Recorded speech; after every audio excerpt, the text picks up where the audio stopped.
Principia Theologica, Lecture 5, The Human Soul. Hi, Soul Solaire here with Lecture 5 of Principia Theologica, The Human Soul, and in this lecture we are going to make the human soul a plausible, scientific, physical reality. And we're going to show that we can use physics to make theoretical, strictly scientific models of the human soul, just like in the previous lecture. We showed that we could do the same for the mind of the universe, which would be the mind of God. Okay, so in the previous lecture we made, if all energy is conscious, then the universe forms a mind. In the Big Bang event, this mind was exceedingly simple and wouldn't have possessed any intelligence, but once it evolves particles out of itself, once particles are developed, it can form brains, or it inevitably would form minds. And through experience, intelligence develops through experience. Anything you know or understand, you've learned through experience. Like if you understand maths, you've had to have a lot of experience of people explaining maths to you, or having conscious experience of reading maths books. So intelligence is generated through experience, and our universe has been around learning from experience for 14 billion years. So the physics of consciousness shows that our universe is a mind, and it's a very immense mind, and it's a mind that's been learning through experience, learning about itself for 14 billion years. So the universe is an intelligent, conscious being that has guided its own physical evolution to facilitate the evolution of creatures like ourselves. We also see that morality and an aesthetic sense, an appreciation of beauty and morality develop with intelligence, so we can assume the same of the mind of the universe. So it's facilitated the evolution of humans, and it has taken moral consideration. It has taken moral questions into consideration during the development of its evolution and the evolution of creatures such as ourselves. What we mean to say is that this mind of the universe hasn't brought us into existence just to torture us or to, make us suffer for no reason. The mind of the universe could be an evil mind, but I suppose that could bring creatures like ourselves into existence just to torture us, just to watch us suffer. And that's a possibility. We have to accept that that's a possibility. Maybe the mind of the universe likes to watch humans suffer. And sometimes life can be, your personal life can be such that it does feel like that. I've certainly felt like that in my life. Why have I been brought into existence, so weak and innocent as I am, just to suffer this much? Sometimes it feels absurd. But that's always temporary, and then I have other periods in my life where I'm very happy and grateful for having come into existence. It depends a lot on your life, on your outlook, on your mental health, your psychology, and things like that. But hopefully, with Principia Theologica, can help you develop a more optimistic outlook on existence. So the idea is that because suffering is undeniable, we do suffer. It would be absurd I think it would be absurd for any philosopher to come along and suggest that suffering is an illusion or doesn't exist. That's clearly wrong. At the moment, the species seems to be suffering more than ever psychologically. We're wealthier than we have ever been, but we seem to be suffering psychologically as much as ever. So if the universe is intelligent and it's benevolent, and it makes a lot of sense that the universe wouldn't want to just watch us suffer, because, and this is a key point, we are this universe. Like, you are this universe. You're not the whole universe. There's some people that try and tell you, oh, you are God and you are the universe. I am not suggesting that whatsoever. I'm definitely not God. If I was God, I wouldn't have a sore foot. For me, it's that simple. I was jogging several years ago and twisted my ankle and tore the ligament in my ankle. And, it's been torn ever since. I didn't go to the doctor because, I was still young enough back then that whenever I injured myself, I would just walk it off and with the belief that, I'll be fine. But I'd torn a ligament and, it didn't heal. So that's been it's not a big deal. I can still play sports and stuff like that. It just kind of slightly affected my posture. My ankle hurts sometimes, my hip hurts sometimes because, I'm not walking perfectly symmetrically because one ankle is weaker than the other. If I was God, then the first thing I would do would be to fix my foot. I mention this just because there's a lot of, spiritual philosophy where people are trying to convince you or they're trying to convince themselves that they're God, and I think that's not the right way to go psychologically. I don't think that's a healthy route to go down. But you are this universe. You're just not the whole universe. You are this universe, and you are connected to this universe, and this universe did bring you about out of itself. You are formed out of nothing except this universe. And you're also connected to this universe. You have never, ever been physically separate from this universe. You feel physically separate, but that's because you have a dense body that you can move through much less dense energy. Like the atmosphere around you, the air around you is energy, and you're connected to it, as in it's physically interacting with you all the time. Air molecules are interacting with your physical body all the time, and you're absorbing them into your lungs and into your bloodstream and stuff. You're very, very intimately physically connected to this universe. I mean, you really are one with this universe. It is impossible scientifically to delimit yourself and separate you from the universe around you. Say where you end and the universe begins. It's impossible to do that. You're constantly emitting and absorbing light. You're in constant energetic connection to the universe. You're made out of exactly the same energy as the universe, and your evolution out of the stuff of this universe has been a continuous process, with no kind of stopping and starting. Because all physical processes are, physical evolution is a continuous process since the Big Bang. So you are the result of the universe. You are one result of the universe evolving itself out of the Big Bang. And these are just scientific facts. And the principles of the physics of consciousness show that all the energy is conscious. So this evolution has all been conscious, and it's all been based on many, many billions, not just billions, but trillions and trillions and trillions of conscious decisions.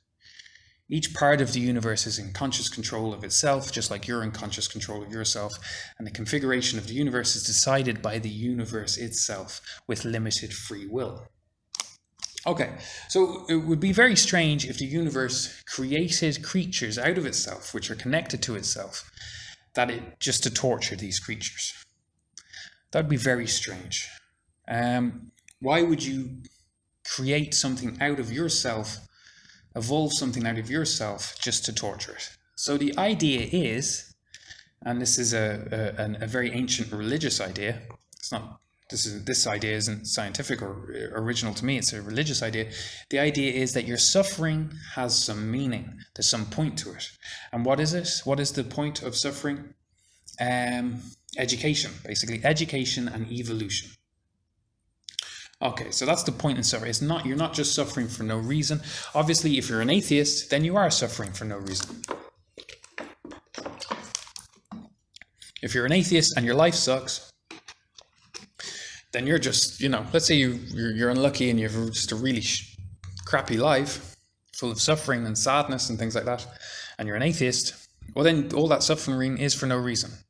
You're just going to suffer for 75 years and then you're going to die. So you had one very brief, relatively exceedingly brief experience of existence, and it sucked. And now you die for eternity. That's pointless. That's as pointless as existence can get. And again, to repeat, I think one of the, if you want to increase your faith in God and meaning, one way to do it is to look at the atheistic picture and just see how it's so absurdly bad. It just couldn't possibly be worse. Especially, or both ways, even if you have a good life, it's pretty bad, because then you get used to happiness, and then you have to say goodbye to happiness for eternity. Which, whatever these atheists say about it, just plain and simply sucks. Okay, so yes, so we established in the last lecture that the universe is conscious and intelligent, and exceedingly intelligent, because it's been evolving and learning from its existence for 14 billion years, and it's also very, very immense. So the brains that the universe can create are extremely immense, and therefore possess extremely immense intelligence. Intelligence from a human perspective is indistinguishable from infinite intelligence, despite not being infinite. And previous philosophers always go on about infinite intelligence, but that's just an absurd thing to suggest. For a human to suggest that God has infinite intelligence, because there's no way of showing that. There's no way of a human being able to recognize infinite intelligence. Because any intelligence sufficiently greater than human intelligence will appear indistinguishable from infinite intelligence. Anyway, that's a side issue. Okay. And from our experience as humans, and our evolution, as we look back on our evolution, it seems that increased intelligence or morality and aesthetics, appreciation of beauty, seem to correlate with increased intelligence. So these are very immense intelligences, like that the universe possesses, these immense minds, or the one immense mind of the universe, would be much more moral than us, and much more sensitive to beauty and such things. So it's very unlikely that it would bring us into existence just to torture us for no reason. That's absurd. So in bringing us out of itself, it has taken moral issues into consideration. So it would be morally reprehensible for a universe to bring us into existence with no sort of plan or forethought, just to suffer. It would have to be careful before bringing us into existence. In the same way that a human, to be responsible, you have to be a bit careful before you bring a child into existence. You have to make sure you're able to take care of the child and provide for the child and stuff like that. Not that humans always do that, but we're going to assume more moral responsibility of the universe, of the mind of God, than of the typical human. And our evolution and our existence right now proves that the intelligence of the universe was able to get us to this point, at least. So we've evolved a long way. We've become much more intelligent. We've expanded as a species and developed many new ways of being and living and finding meaning and happiness from life. We're a much different species than we were 1 million years ago. So the universe has got us to this point. That's undeniable. Here we are. And it's made us this intelligent. So we can imagine that it's safe to assume it will have more in store for us as we get more intelligent. Okay, but yeah, my point here is that once you find God plausible, once you find the human soul plausible, your suffering, your unhappiness can take on a new, more meaningful countenance. So then your suffering becomes educational and evolutionary. It's part of it's all learning experience, and we're learning how to become more and more moral, and you can see the moral progression of the human species. We are undeniably becoming more and more moral, less and less violent, and less brutal. We've still got a long way to go, undoubtedly. We're, at the moment, absurdly greedy, and that's got to change, obviously, and we've got to take more care of the planet, etc.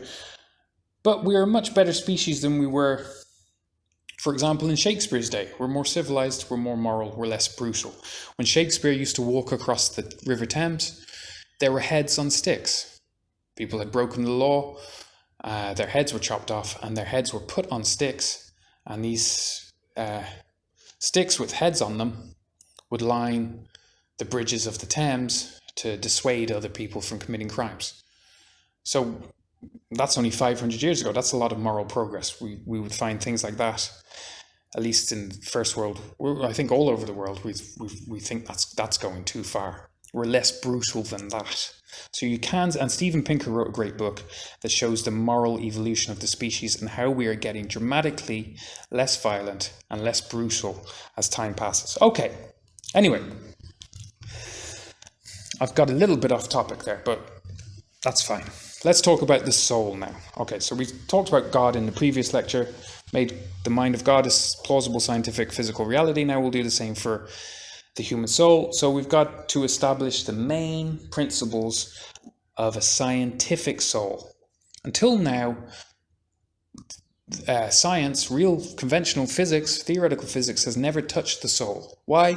Because the soul is a conscious entity, and physics, until my principles of the physics of consciousness, has had nothing meaningful to say about consciousness.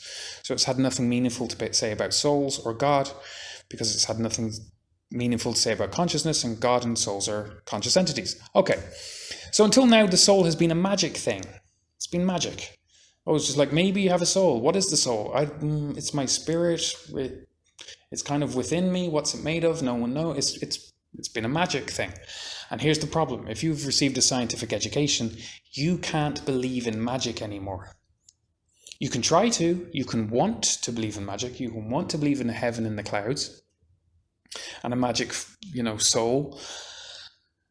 But if you've received and understood a scientific education, you just won't truly believe in those things. That's the effect. That's a consequence of receiving a scientific education. You just can't believe in magic anymore. So if you're going to believe in God and if you're going to believe in the human soul, they have to be plausible scientific physical realities.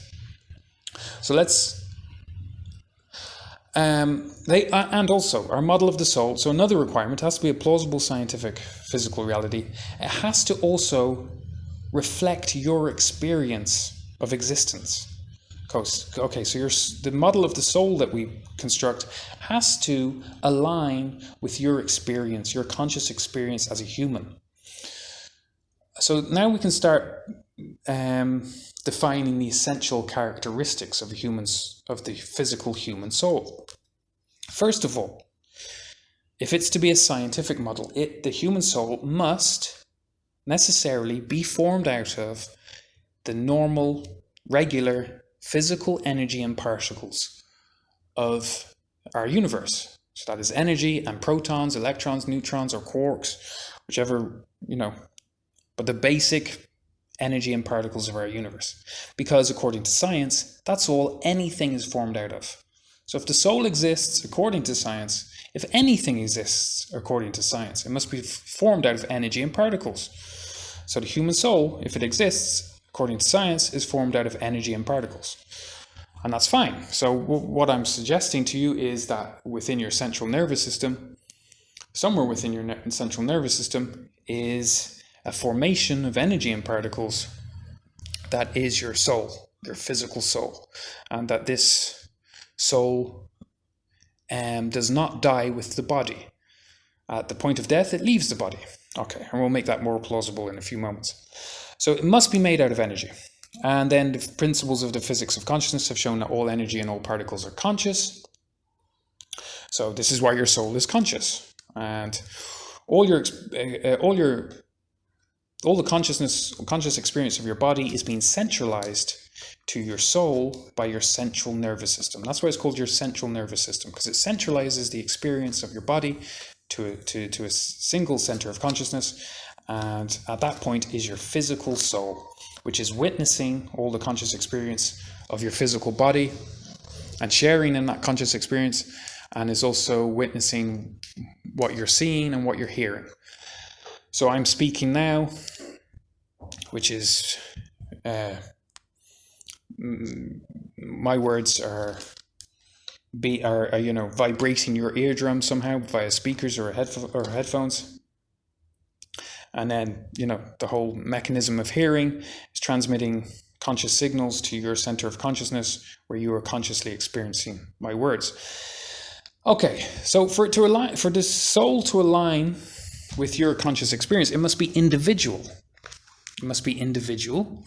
That is, you are one person and you always feel like one person, and you feel like one person every day, and you feel like, your life has been one continuous experience. And it's felt like you've been experienced, you feel like you're you that has experienced all these experiences.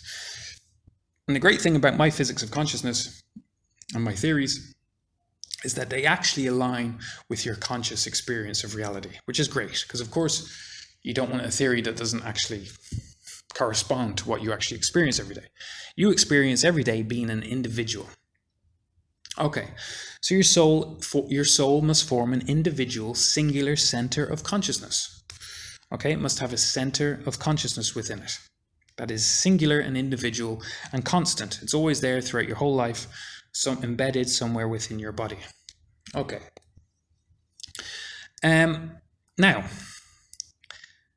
we are going to use the principles of the physics of consciousness, particularly the interpretation of quantum mechanics. Okay, so I've shown that the best way to interpret the experiments of quantum mechanics is to assume that each particle, or each atom, or each molecule, any quantum entity, possesses a center of consciousness, and that this center of consciousness has limited perception of its local surrounding universe, okay, and limited free will. Okay. So, an electron, for example, is a magnetic entity. When it goes into a magnetic field, it has some conscious perception or sensation of being in the magnetic field. So it's connected to its local surrounding universe, and that changes its conscious experience. So it knows that it's in a magnetic field. Obviously, it can't name the magnetic field. It just has a different feeling, a different conscious sensation, just like you have conscious sensation of being in a gravitational field. And then it has the limited free will to select from a limited set of possible future states. So in this case, in the electron in the magnetic field, it can select consciously from spin up or spin down. Okay. So that's the way that we interpret all of the experiments of quantum mechanics correctly. And so our soul, each individual human soul, also has limited perception of its local surrounding universe and limited free will. So, what is the local surrounding universe of your soul? Well, your soul is most immediately surrounded by your physical body, which it's physically bound to and connected to.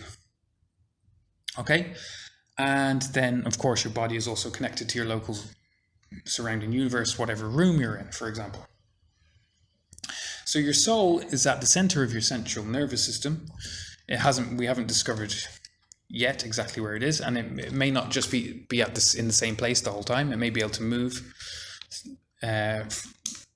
between points of the central nervous system, but it would seem to be somewhere behind our eyes. According to the Hindus, it would be in the pineal gland. But of course, it's a quantum molecule. It's very, very microscopic, and the human body hasn't been studied carefully enough for us to know with certainty where it is at all. That's for the future of the physics of consciousness. At the moment, we're just trying to make these things scientifically plausible, just like Erwin Schrödinger made DNA plausible in his book, What is Life, where he said, for evolution to work, information has to be transmitted from generation to generation, and that could only be via a aperiodic crystal. Now, he had no physical, that was purely theoretical. He had no physical evidence of this aperiodic crystal, but he just made it a plausible scientific reality. And then Watson and Crick, on reading this book, dedicated their careers to isolating the aperiodic crystal, and of course they called it DNA.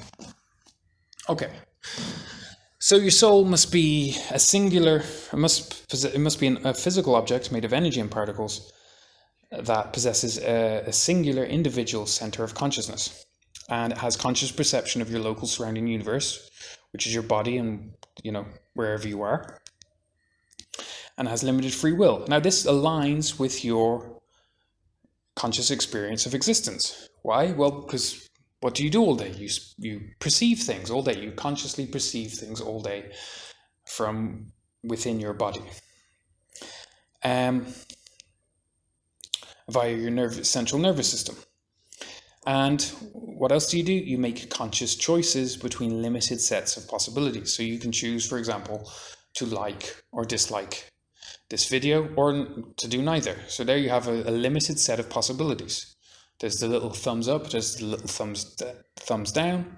You have conscious perception of these things via your eyes, and then and that forms a limited set of possible future actions.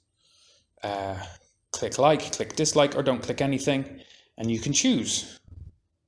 You can freely choose. That's a free choice. It feels like a free choice, and it is a free choice based on our interpretation of quantum mechanics. It's just you have limited free will. Okay. So that's a quantum soul. The quantum soul. Is there any evidence for such objects in physics? Well, quantum objects can get very big. There are these things called buckyballs, which are very large quantum objects. So they might contain 100 or more particles bound together into a very large molecule that exhibits quantum mechanical behavior. And if a particle exhibits quantum mechanical behavior, we know that it possesses a single center of consciousness that's making conscious decisions on behalf of the whole object. So in our first scientific model of this human soul, it is something like a quantum buckyball somewhere within your central nervous system, where it is experiencing and sharing in the conscious experience of your body as they are centralized by your conscious central nervous system. And so it's the witness, basically. Your soul is the witness, and it is also the decision maker. That's all your soul is. It's the witness and the decision maker. But it's also something that evolves and changes. And each life is a learning experience for the soul. You go through many, many different experiences, and you make many millions in one life. You're going to make millions and millions of conscious choices, and these will slowly, over the course of millions of years, evolve the quantum molecule that is your soul. And in what way does it evolve? Well, it makes different choices. It sees different possibilities and sees different choices. Physically, it will be somewhat modified by every experience that it experiences, because every physical process somehow modifies the parts of the system involved. So every experience you have somewhat modifies your body and your soul. And this is how evolution works. The best way of explaining evolution, or one of the best, according to me, as I've studied it, the best way to explain evolution is by way of a soul. So our souls evolve and develop by learning through experience. All learning is by way of experience, such that the soul will see different possibilities in the same situations and make different choices. Okay? So, for example, one way we've evolved as humans, we used to look at other humans and see the possibility, for example, of eating them, because the species was once somewhat cannibalistic. So if a species is somewhat cannibalistic, sometimes it would look at another human and think, food, or yummy, delicious, let's eat his brains, things like that. And over the course of evolution, evolution takes long periods of time, our souls have modified such that when we look at one another, we do not the possibility. Well, now we've evolved to where the possibility doesn't even occur to us, and if it ever does occur to us, we never select that possibility. Okay, so the evolution of the body surrounding your soul is a means of evolution, and it also evolves. The body is definitely evolved as well, and it evolves primarily via genetics. But our conscious lives and our conscious decisions also evolve our genetics via epigenetics. And so the evolution of the soul and the evolution of the body are kind of hand-in-hand process, okay?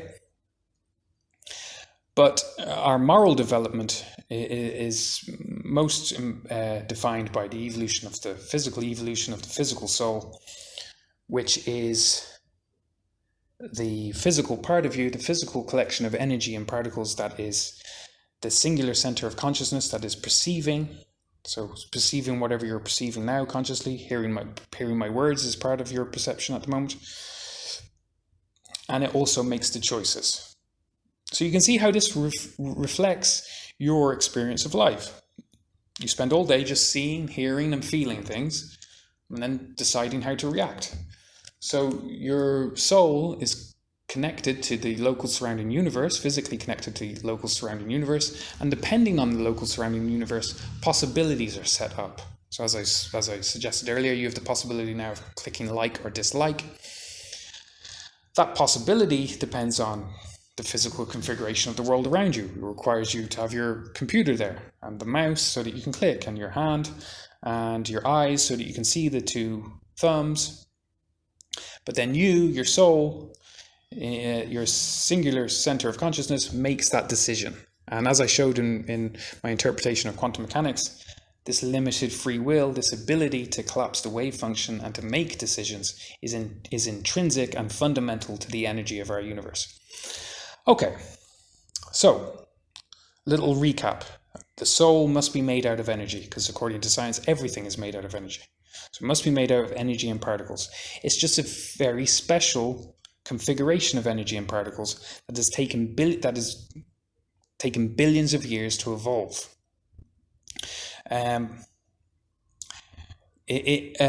What else? Okay, it has conscious perception and limited free will. Okay, now we come to reincarnation.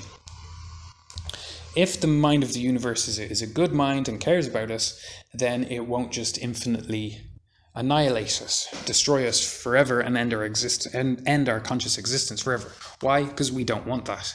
One thing, when it comes to finding God plausible,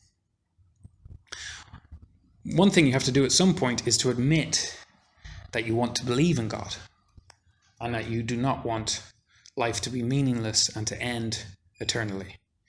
And there's a kind of, because things have got so contentious between atheists and theists, there's a kind of way that atheists often don't want to admit that. They kind of don't want to admit that atheism, even if it's true, is definitely the worst possible way existence could be. So, but I think the vast majority of humans, whether they admit it or not, don't want life to be meaningless and don't want to stop existing for eternity. Okay, so then your soul has to survive death. Clearly your body does not survive death.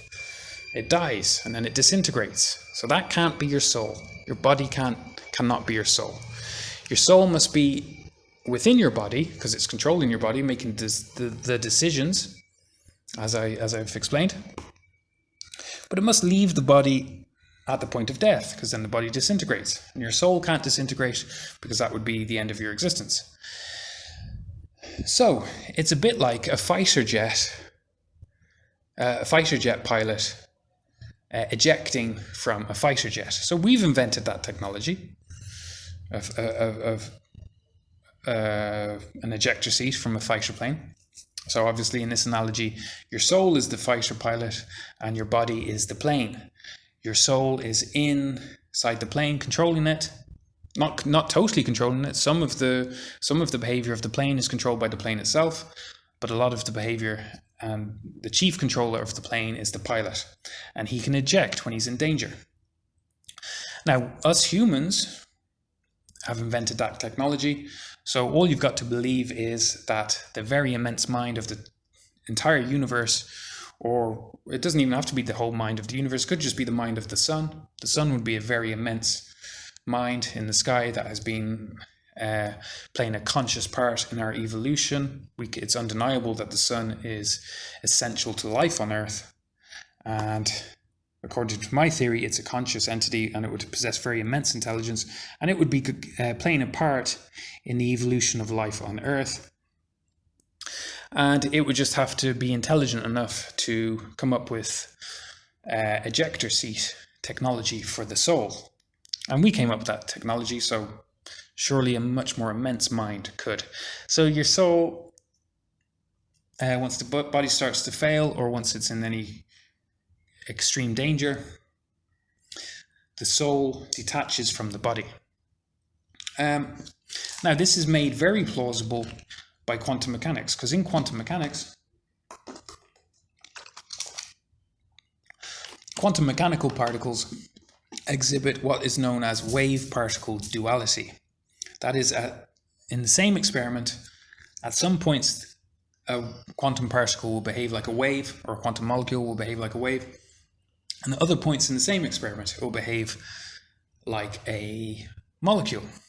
So it will travel through space as a wave, and then it will collapse back into particular form when it meets a screen, for example. So you can send an electron through two screens. It will travel through two screens as a wave, and the two screens will split the wave into two waves, one coming out of each slit, and these will interfere with each other. But when the interfering waves hit the screen, the wave will collapse back into a particle.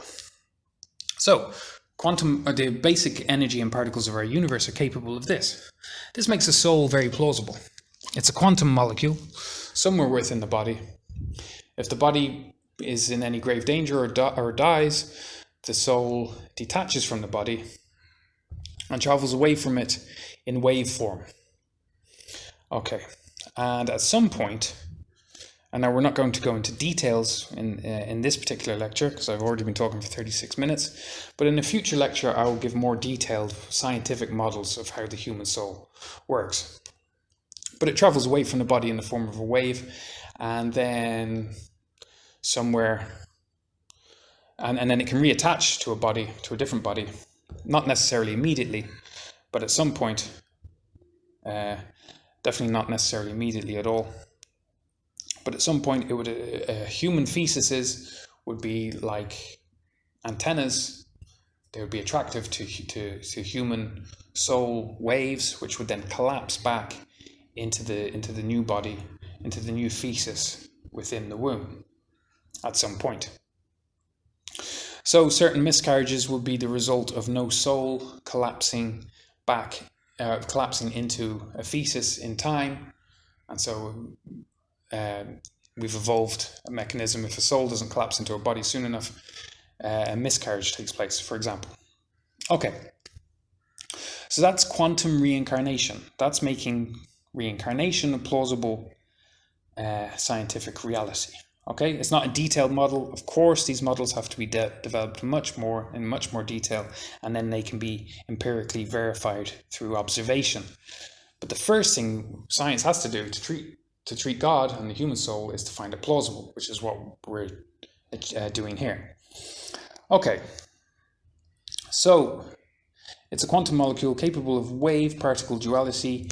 Oh yeah, this aligns with a lot of evidence from near-death experiences. If you read about near-death experiences, people report that during their near-death experience, they consciously drifted away from their body, and then they didn't die. It was a near-death experience. They came back to the body. They remember going back to the body. Consciously, they drift back to the body and take place within the body again. Now, this is explained nicely by our quantum theory of reincarnation, where the soul is a quantum particle that doesn't look anything like a human, by the way. So this is not the homunculus, where you have a human inside, this tiny little human inside the human. No, we have a very special quantum molecule within the central nervous system that controls the human. And that is your most essential part.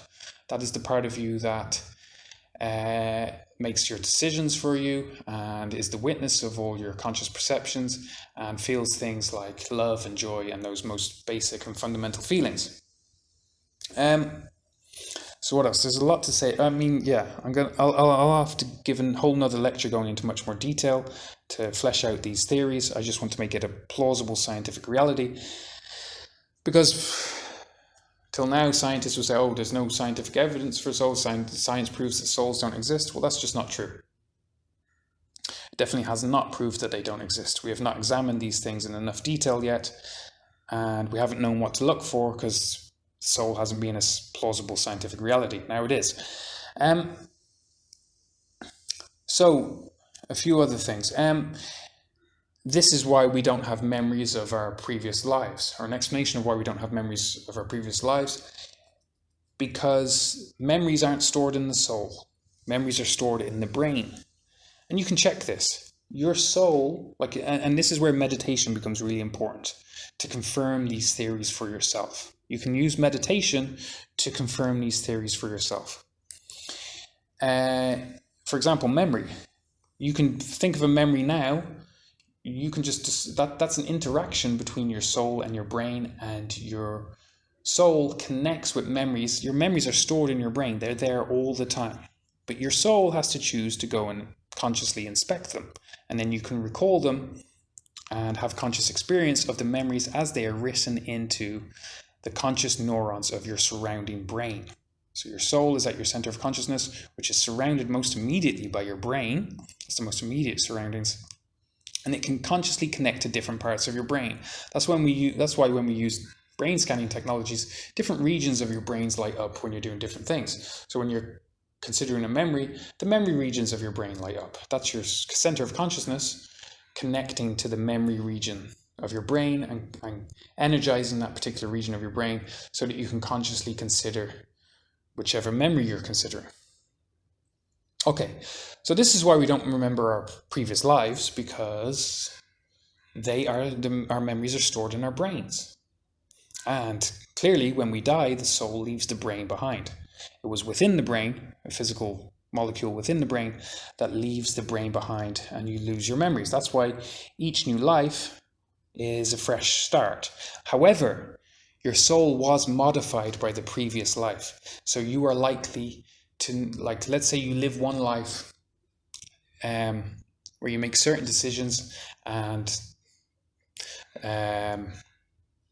you regret these decisions, you'll be less likely to make the same decisions in the future life, because your soul is learning and being modified by all your conscious experience. It's a conscious molecule within a conscious body, learning and being modified by conscious experience and the conscious choices it makes.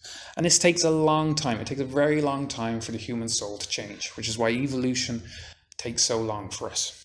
It takes lifetime after lifetime. But we can see it taking place now, all the time, with, for example, women's rights. At first, women's rights just had to be equality, equality between the sexes. First, it had to be an idea. Then women started demanding this, and men refused, and this took generation after generation for the ideas to spread and to modify each soul. Until now, we can see the correctness. We are now a modified species who sees the correctness of equality. Not that we've totally achieved it yet. Still, it will still take a few more generations, I'm sure. Anyway, that's how evolution works. Brief, in a very brief explanation. So yeah, we don't remember our past lives because memories are stored in the brain, which surrounds the soul. So you start each life fresh.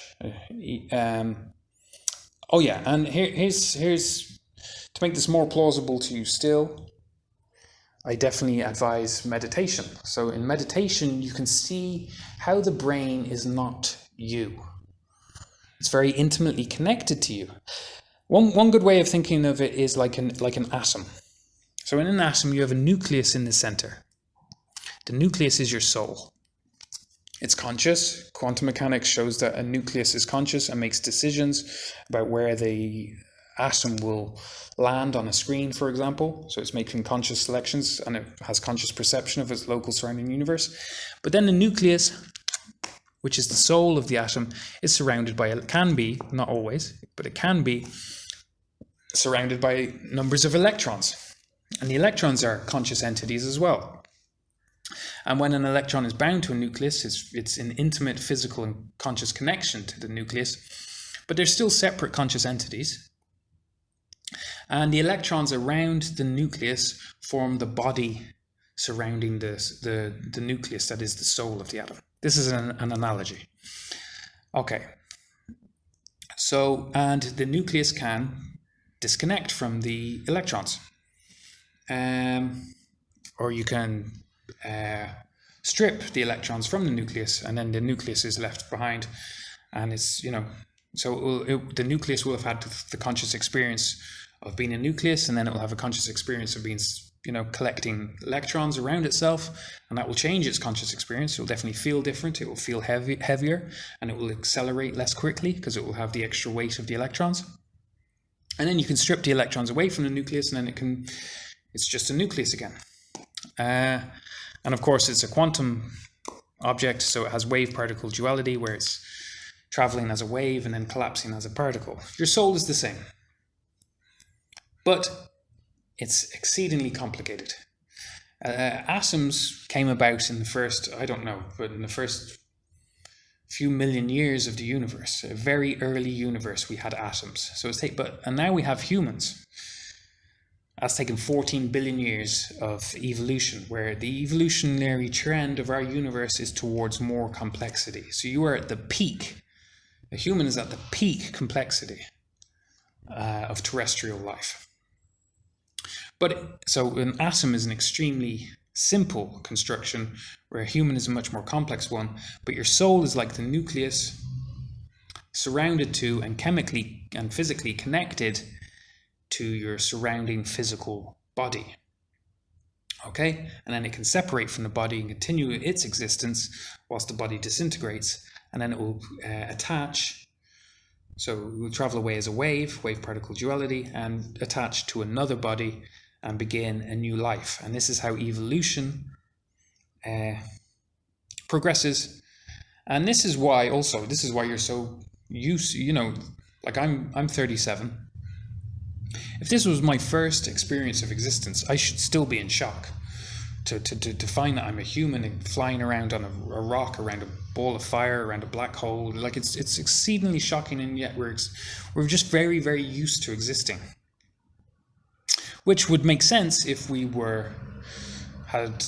our souls have been around for millions of years, and a million years ago I had a chimpanzee, a soul that was more chimpanzee than human.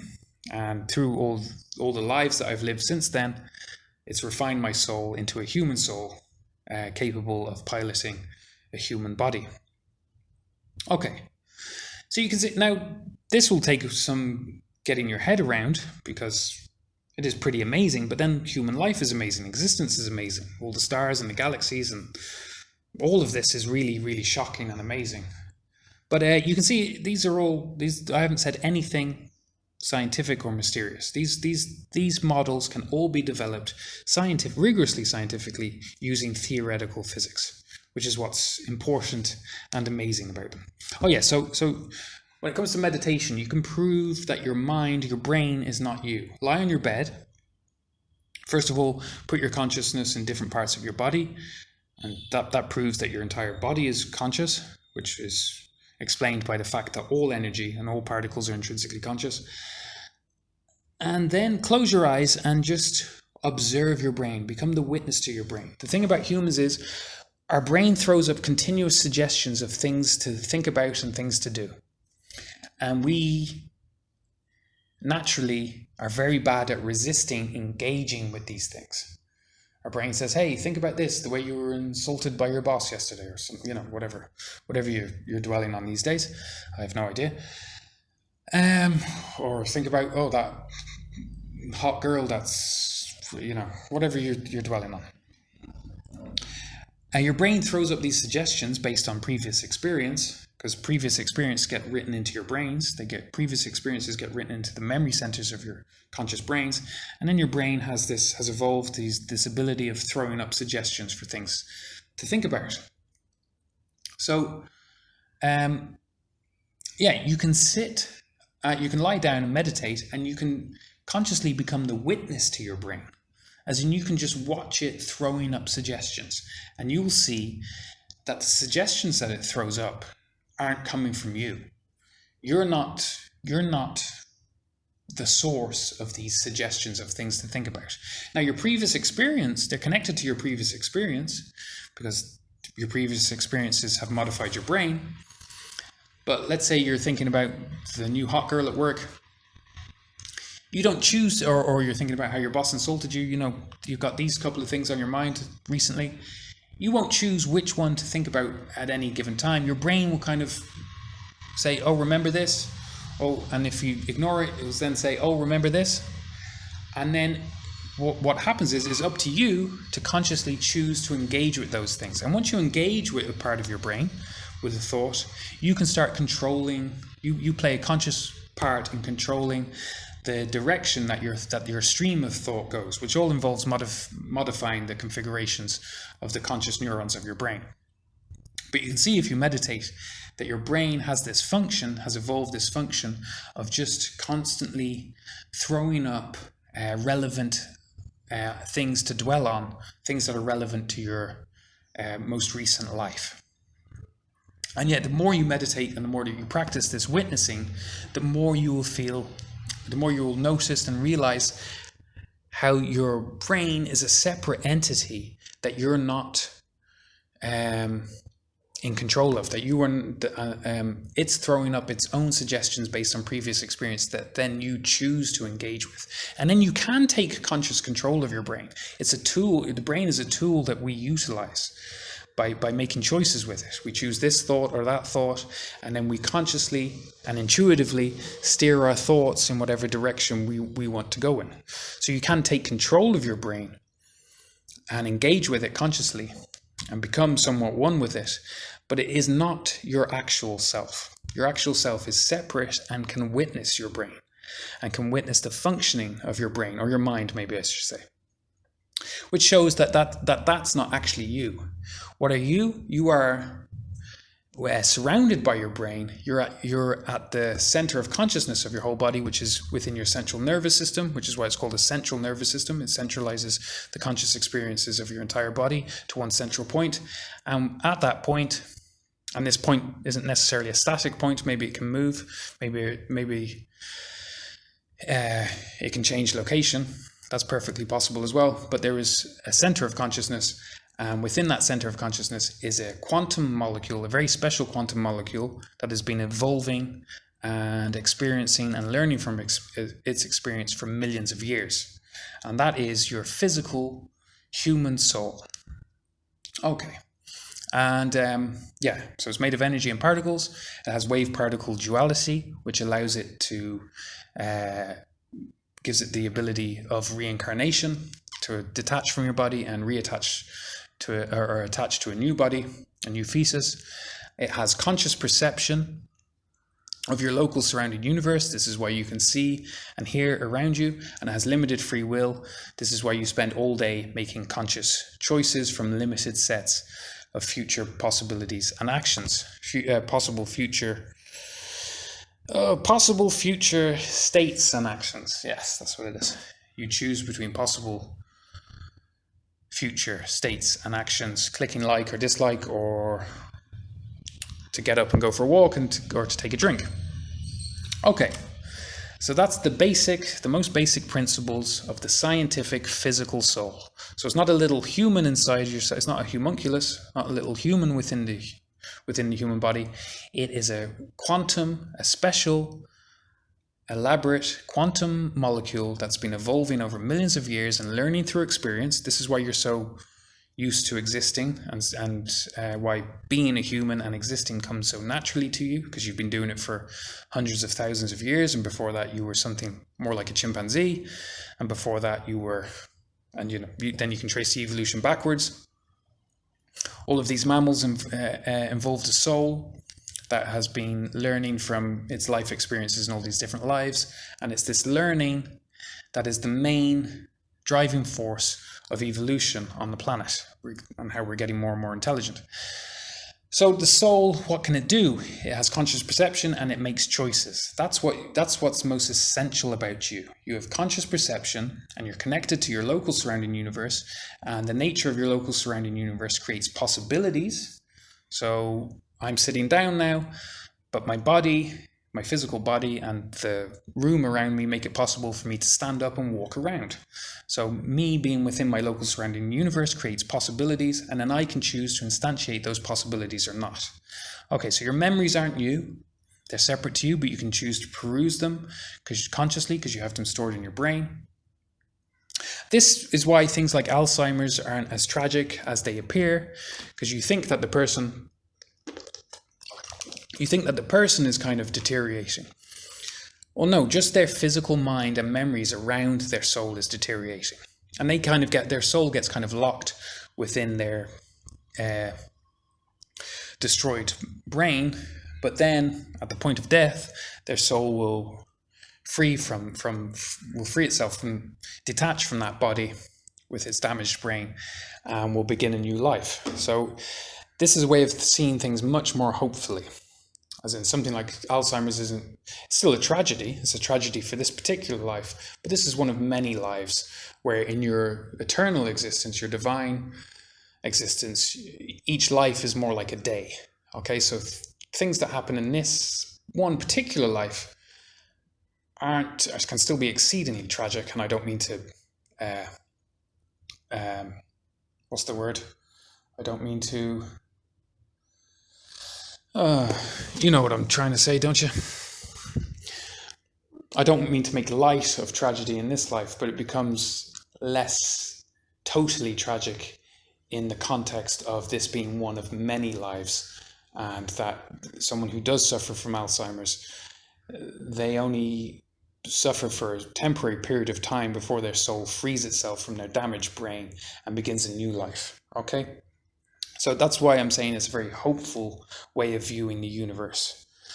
And yeah, if someone gets hit by a car or something, the shock and damage to the body causes the soul to immediately detach, and it will begin a new life in a new body at some point. Okay, so it's very, very hopeful.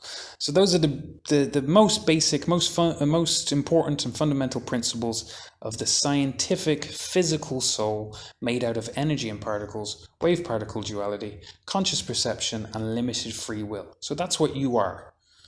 Okay, you're a quantum molecule within your body, a center of consciousness that perceives what's happening, perceives your connection to your local universe, and makes choices. And that's why you're in control of your body, and you're in control of your local universe to some extent. You can tidy your room or trash your room. That's your choice. Okay, there you go. I spoke for a long time, but it's a pretty important topic. So there you go. Okay, thanks for listening. All the best.